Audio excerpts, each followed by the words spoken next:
పాకిస్తాన్ యొక్క తొలి రక్షణ దళాల అధిపతిగా అధికారికంగా ఎవరు నియమితులయ్యారు? ఆసిమ్ మునీర్. పాకిస్తాను 27వ రాజ్యాంగ సవరణ ప్రకారం ఫీల్డ్ మార్షల్ ఆసిమ్ మునీర్ను తన మొదటి రక్షణ దళాల చీఫ్గా సిడిఎఫ్గా నియమించింది.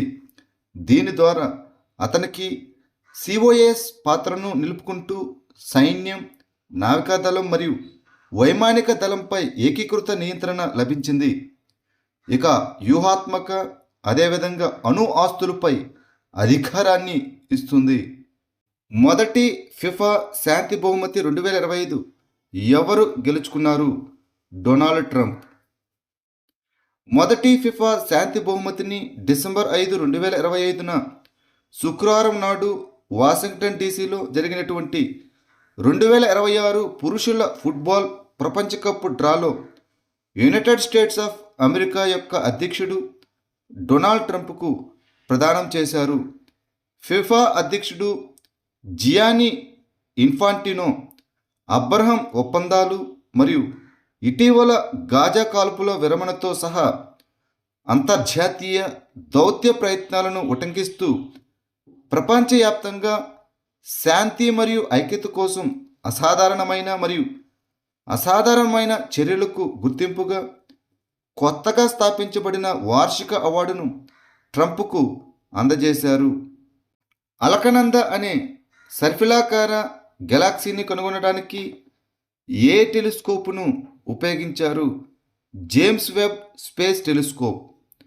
పూణేలోని national centre for radio astrophysics, Tata institute of fundamental research పరిశోధకులు అలకనంద అనే కొత్త సర్పిలాకార గెలాక్సీని కనుగొన్నారు.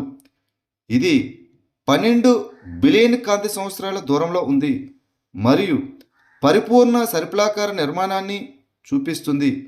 ఈ పేరు అలకనంద నది మరియు పాలపుంత అనే హిందీ పదం నుండి వచ్చింది. ఈ ఆవిష్కరణ national aeronautics and space administration NASA యొక్క జేమ్స్ వెబ్ స్పేస్ టెలిస్కోపు ఉపయోగించి జరిగింది. 2026 సంవత్సరానికి గాను international institute for democracy and electoral assistance అధ్యక్షత వహించిన భారతీయ అధికారి ఎవరు? జ్ఞానేష్ కుమార్. 2026 సంవత్సరానికి గాను international institute for democracy and electoral assistance అధ్యక్షుడిగా చీఫ్ ఎలక్షన్ కమిషనర్ అయిన జ్ఞానేష్ కుమార్ బాధ్యతలను స్వీకరిస్తారు. భారతదేశం భ్రమణ వ్యవస్థ ప్రకారం చైర్మన్గా ఎన్నికవుతుంది మరియు 2033 వరకు ఈ పదవిని నిర్వహిస్తుంది. 14 వ్యవస్థాపక సభ్య దేశాల్లో భారతదేశం ఒకటి. స్వీడన్లోని స్టాక్హోమ్లో రాయబారి అనురాగ్ భూషణ్ సమక్షంలో ఈ బాధ్యతలు స్వీకరించబడ్డాయి. ప్రపంచ సాయిల్ దినోత్సవం 2025గా ఏ రోజున జరుపుకుంటారు? డిసెంబర్ 5న. డిసెంబర్ 5న జరుపుకునే ప్రపంచ సాయిల్ దినోత్సవం 2025 యొక్క థీమ్ వచ్చేసి ఆరోగ్యకరమైన నగరాలకు ఆరోగ్యకరమైన నేలలు, అనగా healthy soils for healthy cities అనే ఇతివృత్తంపై కేంద్రీకృతమై ఉంది. ఇది ఆహార భద్రత, వాతావరణ చర్య మరియు నగర స్థితిస్థాపకతకు పట్టణ నేలలు ఎలా ముఖ్యమైనవో హైలైట్ చేస్తుంది. ఆరోగ్యకరమైన నేల నీటిని నియంత్రిస్తుంది, కార్బన్ను గ్రహిస్తుంది, వరదలను నివారిస్తుంది, వేడిని తగ్గిస్తుంది మరియు స్వచ్ఛమైన గాలికి మద్దతిస్తుంది. అంతర్జాతీయ స్వచ్ఛంద సేవకుల దినోత్సవం 2025గా ఏ రోజున జరుపుకుంటారు? డిసెంబర్ 5న. డిసెంబర్ 5న జరుపుకునే అంతర్జాతీయ వాలంటీర్ దినోత్సవం 2025 యొక్క థీమ్ వచ్చేసి ప్రతి సహకారం ముఖ్యం, అనగా ఎవ్రీ కాంట్రిబ్యూషన్ మ్యాటర్స్ అనే థీమును హైలైట్ చేస్తుంది. ఇది అంతర్జాతీయ స్వచ్ఛంద సేవకుల సంవత్సరం ప్రారంభాన్ని సూచిస్తుంది. ఈ సంవత్సరం ఈ కార్యక్రమం అధికారిక లేదా అనధికారిక సేవాచర్య ఎస్డిజిలను అనగా సస్టైనబుల్ డెవలప్మెంట్ గోల్స్ను ముందుకు తీసుకెళ్లడం, సమాజ స్థితిస్థాపకతను బలోపేతం చేయడం. ఇటీవల ఖతార్ గ్రాండ్ ప్రిక్స్ 2025ను ఎవరు గెలుచుకున్నారు? Max Verstappen. Max Verstappen 2025 November 30 ఆదివారం జరిగిన 2025 ఖతార్ గ్రాండ్ ప్రిక్స్ను గెలుచుకున్నాడు.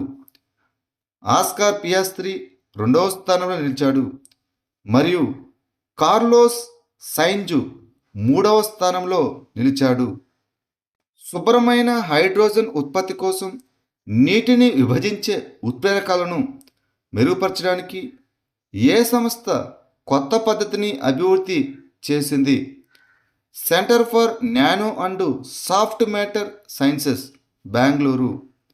బెంగళూరులోని centre for nano and soft matter sciences శాస్త్రవేత్తలు శుభ్రమైన హైడ్రోజన్ ఉత్పత్తి కోసం నీటి విభజన ఉత్ప్రేరకాలను మెరుగుపరచడానికి ఒక కొత్త పద్ధతిని అభివృద్ధి చేశారు. హైడ్రోజన్ ఎవల్యూషన్ రియాక్షన్తో పోలిస్తే నెమ్మదిగా ఆక్సిజన్ ఎవల్యూషన్ రియాక్షన్ పరిష్కరించబడిన ప్రధాన సమస్య. ఇటీవల వార్తల్లో కనిపించిన కుష్టు వ్యాధి అనగా హాన్సెస్ వ్యాధి ఏ ఏజెంట్ వల్ల వస్తుంది? బ్యాక్టీరియా వల్ల. జాతీయ మానవ హక్కుల కమిషన్ నివేదించిన ప్రకారం కేంద్ర మరియు రాష్ట్ర చట్టాల్లో 97 చట్టాలు ఇప్పటికీ కుష్టు వ్యాధి బారిన పడిన వ్యక్తుల పట్ల వివక్ష చూపే నిబంధనలను కలిగి ఉన్నాయి. ఈ కుష్టు వ్యాధి అనేది మైకోబాక్టీరియం లెప్రే అనే బ్యాక్టీరియా వల్ల కలిగే దీర్ఘకాలిక బ్యాక్టీరియల్ ఇన్ఫెక్షన్. ఇది చర్మం, పరధీయ నరాలు మరియు కళ్ళను ప్రభావితం చేస్తుంది. ఇది చికిత్స చేయకపోతే శాశ్వత వైకల్యానికి కారణమవుతుంది. భారతదేశంలో వ్యాప్తి రేటు 1981లో 10,000 మందికి 57.2 నుంచి 2025లో 10,000 మందికి 0.57కి తగ్గింది. ఇక 2005లో జాతీయ నిర్మూలన స్థితిని సాధించింది. 2025 విపత్తు నిర్వహణపై ప్రపంచ శిఖరాగ్ర సమావేశం ఎక్కడ జరిగింది? డెహ్రాడూన్, ఉత్తరాఖండ్. డెహ్రాడూన్లో జరిగిన 2025 విపత్తు నిర్వహణపై ప్రపంచ సదస్సులో స్థితిస్థాపక సమాజాలను నిర్మించడానికి అంతర్జాతీయ సహకారాన్ని బలోపేతం చేయడం అనగా strengthening international cooperation for building resilient communities అనేది ఇతివృత్తం అనగా థీమ్. ఈ శిఖరాగ్ర సమావేశం ప్రపంచ విపత్తు సహకారాన్ని పెంచడం, శాస్త్రీయ జ్ఞానాన్ని పంచుకోవడం, ముందస్తు హెచ్చరిక మౌలిక సదుపాయాలను బలోపేతం చేయడం మరియు ముఖ్యంగా హిమాలయ పర్యావరణ వ్యవస్థలో స్థితిస్థాపక అభివృద్ధికి మద్దతివ్వడం లక్ష్యంగా పెట్టుకుంది. పిచ్ రేటింగ్స్ భారతదేశ ఫైనాన్షియల్ ఇయర్ 2026 జీడిపి వృద్ధి అంచనాను ఎంత శాతానికి పెంచింది? 7.4%. ఫిచ్ రేటింగ్స్ భారతదేశం యొక్క ఫైనాన్షియల్ ఇయర్ 2026 జీడిపి వృద్ధి అంచనాను 7.4%కి పెంచింది. బలమైన ప్రైవేటు వినియోగం, మెరుగైన వాస్తవ ఆదాయ డైనమిక్స్ మరియు జిఎస్టి సంస్కరణ లాభాలు, అదేవిధంగా సెకండ్ క్వార్టర్లో 8.2% ఫైనాన్షియల్ ఇయర్ 2026 పనితీరును ఆకట్టుకున్నాయి. బాల్ వివాహ్ ముక్త్ భారత్ ప్రచారాన్ని ఏ మంత్రిత్వ శాఖ ప్రారంభించింది? మహిళా శిశు అభివృద్ధి మంత్రిత్వ శాఖ. బాల్య వివాహ రహిత భారత్ కోసం మహిళా మరియు శిశు అభివృద్ధి మంత్రిత్వ శాఖ విజ్ఞాన భవన్లో 100 రోజుల ఇంటెన్సివ్ అవగాహన ప్రచారాన్ని ప్రారంభించింది. ఈ ఇనిషియేటివ్ను మహిళా మరియు శిశు అభివృద్ధి మంత్రిత్వ శాఖ నవంబర్ 27, 2024 ప్రారంభించింది. బాల్య వివాహాలకు వ్యతిరేకంగా పౌరులు, సంస్థలు మరియు సమాజ నాయకులను సమీకరించే లక్ష్యంతో ఈ ప్రచారం 27 నవంబర్ 2025 నుంచి మార్చి 8, 2026 వరకు కొనసాగుతుంది. ఇటీవల వార్తల్లో కనిపించిన బిట్రా ద్వీపం ఏ కేంద్రపాలిత ప్రాంతంలో ఉంది? లక్షద్వీప్. బిట్రా ద్వీపంలో కొత్త నావికాదళం వచ్చే ఏడాది పూర్తిగా పనిచేయడంతో లక్షద్వీపులో భారతదేశం తన సైనిక ఉనికిని పెంచుతోంది. అగట్టి మరియు మినికాయ్ దీవుల్లో వైమానిక దళ సౌకర్యాలను కూడా విస్తరిస్తున్నారు. ఈ బిట్రా ద్వీపం అరేవే సముద్రంలోని లక్షద్వీప్ యొక్క ఉత్తర ప్రాంతంలో ఉంది. అరేబియా సముద్రంలో దాని కీలక స్థానం కారణంగా ఈ ద్వీపం వ్యూహాత్మక ప్రాముఖ్యతను కలిగి ఉంది.